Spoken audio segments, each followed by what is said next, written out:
ಸಿಬ್ಬಂದಿ ಮತ್ತು ಆಡಳಿತ ಸುಧಾರಣೆ ಇಲಾಖೆಯೊಳಗೆ ಕರ್ನಾಟಕ ಲೋಕಾಯುಕ್ತ ಸಂಸ್ಥೆಯಲ್ಲಿ ಖಾಲಿ ಇರುವಂತಹ ಅಪರ ನಿಬಂಧಕರು ಎನ್ಕ್ವೈರೀಸ್ ಹುದ್ದೆಗೆ ಶ್ರೀ ಗಣೇಶ್ ಗಂಗಾಧರಪ್ಪ ಕುರುವತ್ತಿ ನಿವೃತ್ತ ಜಿಲ್ಲಾ ನ್ಯಾಯಾಧೀಶರು ಇವರನ್ನು ಗುತ್ತಿಗೆ ಆಧಾರದ ಮೇಲೆ ನೇಮಕ ಮಾಡುವುದಕ್ಕೆ 1 ವರ್ಷದವರೆಗೆ ನಿರ್ಣಯಿಸಲಾಯಿತು, ಒಪ್ಪಿಗೆಯನ್ನು ನೀಡಲಾಯಿತು. ಸಿಬ್ಬಂದಿ ಮತ್ತು ಆಡಳಿತ ಸುಧಾರಣೆ ಇಲಾಖೆ ಕರ್ನಾಟಕ ಸಿವಿಲ್ ಸೇವೆಗಳು ಮತ್ತು ಕನ್ನಡ ಭಾಷಾ ಪರೀಕ್ಷೆಗಳು 2025ಕ್ಕೆ ಅನುಮೋದನೆ ನೀಡೋದಕ್ಕಾಗಿ ಇದು ಬಂದಿತ್ತು. ಅಂದರೆ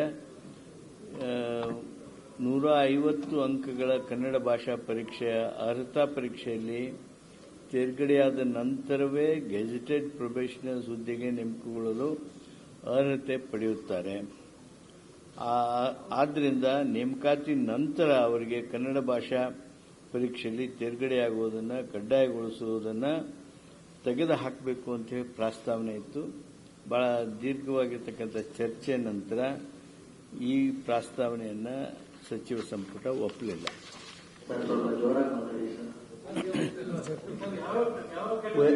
We have rejected the proposal of the DPR to cancel the examination after being selected as gazetted probationers.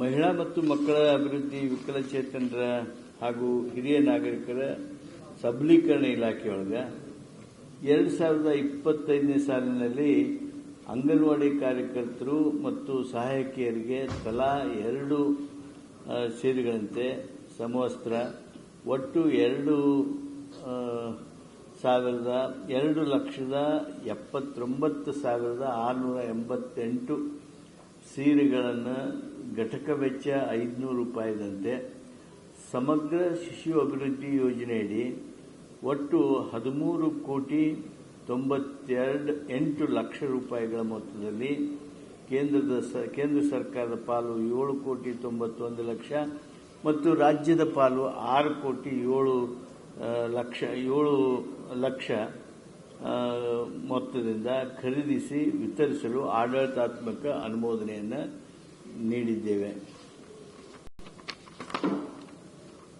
ಮಕ್ಕಳ ಮತ್ತು ಮಹಿಳಾ ಕಲ್ಯಾಣ ಇಲಾಖೆ 2025-26ನೇ ಸಾಲಿನಲ್ಲಿ ರಾಜ್ಯದ 69,922 ಅಂಗನವಾಡಿ ಕೇಂದ್ರಗಳಿಗೆ ₹1,500 ಘಟಕ ವೆಚ್ಚದಲ್ಲಿ ಔಷಧ ಕಿಟ್ಗಳನ್ನು ಒದಗಿಸಲು ಸಮಗ್ರ ಶಿಶು ಅಭಿವೃದ್ಧಿ ಯೋಜನೆಯಡಿ ಒಟ್ಟು ₹10,49,00,000 ಮೊತ್ತದಲ್ಲಿ ಕೇಂದ್ರದ ಪಾಲು 5 ಕೋಟಿ, ಉಳಿದದ್ದು ರಾಜ್ಯ ಸರ್ಕಾರದ್ದು ಖರೀದಿಸಿ ವಿತರಣೆ ಮಾಡೋದಕ್ಕೆ ಆಡಳಿತಾತ್ಮಕವಾಗಿರ್ತಕ್ಕಂಥ ಅನುಮೋದನೆಯನ್ನು ನೀಡಿದ್ದೇವೆ. ಕಿಟ್ನಲ್ಲಿ